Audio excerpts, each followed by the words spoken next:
Snyman aussi qui joue. Kokesh, s'il veut se qualifier pour les candidats pour se qualifier pour les championnats du monde, il doit absolument gagner ce tournoi. Gagner pourrait ne pas être suffisant, mais il faut qu'il gagne. Et en arrivant dans ce quatrième round, il a gagné 2 de ses 3 premières parties. Donc il a un score de 2,5 sur 3. Il est dans le lead du tournoi. Et on va voir cette partie. Et ouais, je vous ai donné la perspective du joueur français, Jules Moussard. Cavalier F3, cavalier F6, la défense russe. Cavalier prend E5, D6, cavalier de retour en F3. Alors je vais aller relativement rapidement dans l'ouverture, parce que c'est de la théorie. Et c'est pas ça qui est aussi intéressant que ça dans la partie. Si vous voulez apprendre à jouer la défense russe, vous pouvez faire ça par vous-même, je peux éventuellement en faire une vidéo plus tard, mais c'est pas l'objectif de cette vidéo-ci.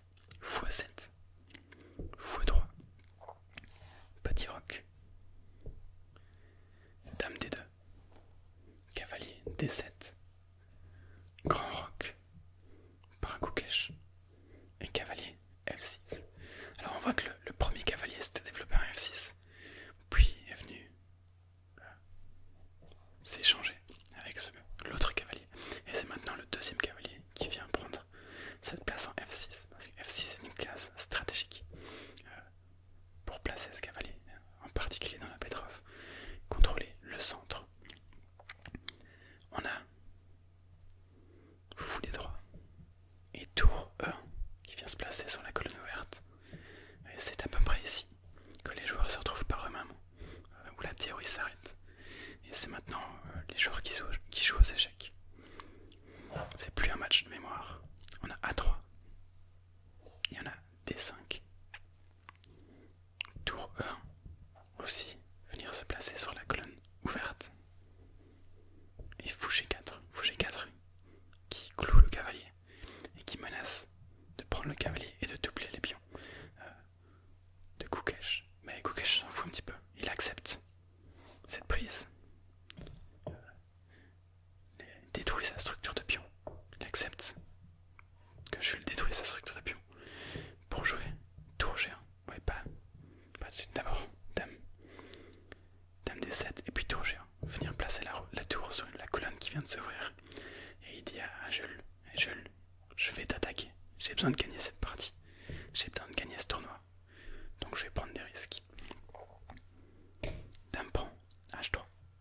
Kokesh sacrifie le pion pour avoir de l'activité et la colonne ouverte. On a fou D4. Alors fou D4, ça vient avec une grosse menace. Si c'était encore au blanc de jouer, on aurait tour prend, G7 échec. Et sur roi prend, on a tour G1. Et sur roi H8, on a dame H6 qui menacerait l'échec et mat avec la tour, ou l'échec et mat avec le fou, qui menace aussi de venir reprendre le cavalier et de mater le roi noir, comme ça. Alors évidemment, Jules Moussard, il a vu ça, il tombe pas dans le panneau, et il défend avec G6 pour parer la menace. On a dame F4 qui vient défendre le pion en F3 et attaquer le pion en C7. Et on a cavalier H5 qui attaque la dame. Dame prend C7. Et on a une petite erreur de Jules Moussard avec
échec. Fou E3. Dame E5 qui vient défendre le cavalier. Et on a Dame prend A7. Alors à ce moment-ci, Koukash il est dans une très bonne position. Il a un pion de plus. Et c'est une position très confortable pour lui. On a cavalier F4. Cavalier F4 qui attaque le fou et menace la fourchette. Fou F3. Et fou D6. Et ici, Koukash il est presque gagnant. L'ordinateur donne entre plus 1.5 et plus 2. Ce qui a un niveau comme le niveau de ces deux joueurs, c'est une position quasiment gagnante. Surtout dans des parties où ils ont autant de temps pour réfléchir. Je crois que la cadence, j'ai un petit doute, 1h30 ou 1h40, peut-être même 2h, plus 30 secondes par coup, plus un rajout de temps au 40e coup. Donc ils ont le temps de réfléchir, ils ont le temps de calculer un petit peu toutes les variations. Et Koukash devait trouver Dame D4. Dame D4 qui force en quelque sorte l'échange de dames. Et une fois qu'on échange ces dames, les blancs sont simplement dans une finale avec un pion de plus. Et cet îlot de pion sur le côté qui va être destructeur, ça va être très difficile à tenir. C'est pas encore complètement perdant, mais c'est une position très, très inconfortable. La dame ne peut pas vraiment venir refuser l'échange parce qu'il faut rester à la défense de ce cavalier qui a attaqué 2 fois, qui n'est défendu que 2 fois. Donc si la dame s'en va, le cavalier tombe. Et sur Dame F5, on aurait fou G4. Et sur Dame G5, la dame vient se placer dans l'alignement de la tour. Une position encore une fois très inconfortable. Toujours plus 1.5, plus 2. Mais difficile à tenir pour les noirs. Seulement Koukash ne trouve pas ce coup-là. Et à la place, il va faire une erreur. Il va jouer le tour des 2. Et alors ici, il y a un coup. Il y a un coup brillant que Jules Moussard va trouver et va jouer pour retourner la partie et prendre l'avantage. Encore une fois, c'est pas un coup gagnant directement, mais c'est un coup qui change l'avantage. Pour l'instant, c'est les blancs qui avaient un léger avantage. Maintenant, c'est les noirs. Avec fou prend A3. Alors déjà, sur pion prend, il y aurait dame prend C3. Qui menace échec et mat en un coup, voire même en 2 coups, puisque c'est défendu. La dame ne peut pas revenir à la défense, ça change rien du tout. Donc le seul coup, et le meilleur coup en fait dans la position, ce serait fou D4, qui vient perdre le fou. Donc on a sacrifié un fou et on a gagné, mais en le regagnant, on a gagné 2 pions au passage. Et pas juste ça, mais on a aussi ouvert la colonne B. Et donc le roi est maintenant beaucoup plus faible et il y a une grosse attaque et beaucoup de danger pour les blancs. Donc c'est pas ce qui a été joué. On peut pas non plus reprendre avec la dame parce qu'il y aurait simplement tour à 8 qui menace l'échec et mat. Si la dame sortir, c'est mat. Donc il faudrait venir sacrifier la dame pour le fou et une tour. Il y a toujours la menace d'échec et mat, donc toujours une très bonne position pour les noirs. Plus que très bonne, puisqu'il y aurait l'avantage matériel aussi. Donc Koukash là-dessus se rend compte qu'il peut pas prendre le fou. Et il va jouer tour D4. Alors ça c'est un aveu de faiblesse. Il avoue que son dernier coup était pas bon. Et il vient jouer tour D4.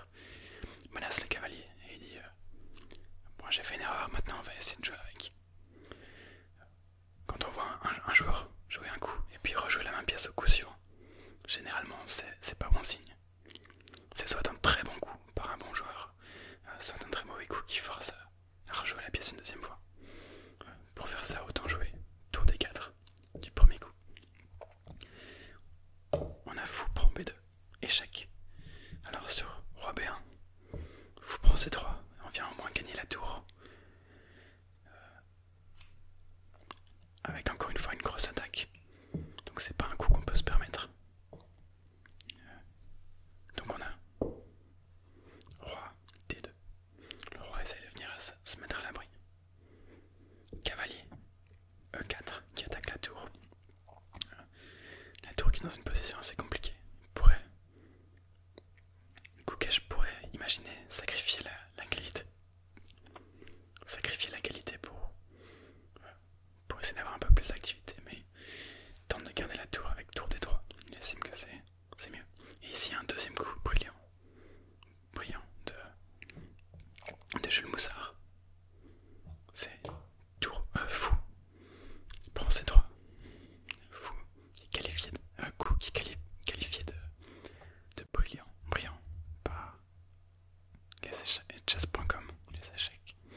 mettre le roi en échec. Parce que l'échec à la découverte, le pion est devant la tour. Koukash sauve sa tour avec tour D3. On a pion prend E3, dame prend E3 et tour prend D3.